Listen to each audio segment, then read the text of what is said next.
Mga kapatid, sa Amerika, nung nanalo si Trump, which is gusto ko, biglang naglaba siya na may mga aliens daw and nasa karagatan daw sila and kung ano-anong mga aliens. Well, that's fine and good and kaya lang, magmemensahe na lang ako sa mga aliens. Kasi, given the fact, sabi nyo na noong 60s, 70s, merong mga alien abductions. Tinatry nyo sanang clone, gamitin yung human DNA para i-save ang inyong lahi, no? Pero sa panahon ngayon, sabi nyo, dahil sa mga ginawa nyong abductions, naririto kayo para tumulong sa sangkatauhan so that we may not commit the same mistakes that you did. Kasi yung mga alien daw, particularly yung The Greys, sila yung mga dating tao, earthlings na nag-evolve into something na gano'n ang itsura. In a parallel universe na ang sinasabi ay sa ocean o kung sa malagusan. Ako kasi naniniwala ako sa inner earth, conspiracies about the inner earth and the ocean, and naniniwala ako sa Bible. But let's reserve that for another time.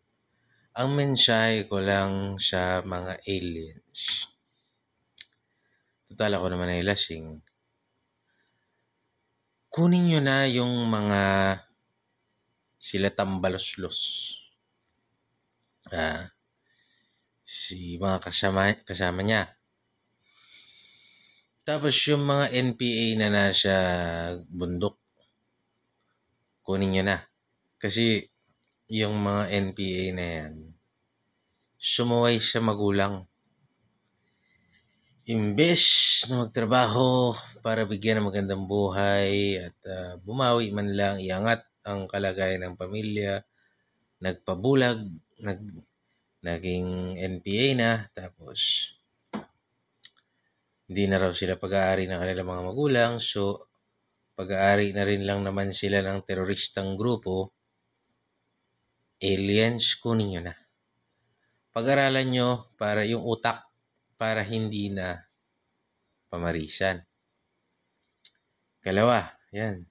Bukod kaila tambaloslos, yung mga pinklawan, kunin nyo na rin yan. Nagbibigay ng propaganda na makakasira lang sa kapwa, magkukos lang yan ng conflict. Kunin nyo na para hindi kami matulad sa inyo. Pag-aralan nyo rin yung utak para hindi na pamarisan. Yung DNA nila, tanggalin nyo na rito sa Earth para hindi na pamarisan. Okay? So sa mga pinklawan, kunin nyo, NPA, drug lord, kunin nyo na yan. Yung mga ginagawa nilang drugs, kunin nyo na rin. Baka pwede nyong gawing kandila. Kung ano, wag na, baka masinghot nyo pa. I-dispose nyo na. Sino ba yung mga kukunin? Marapis, killers, pedophiles, criminals, magnanakaw, plunderer. Lahat kunin nyo na, mga aliens. Pag-aralan nyo yung kanilang genetic makeup para hindi na pamarisan pa. So, may mga pwede yung kunin.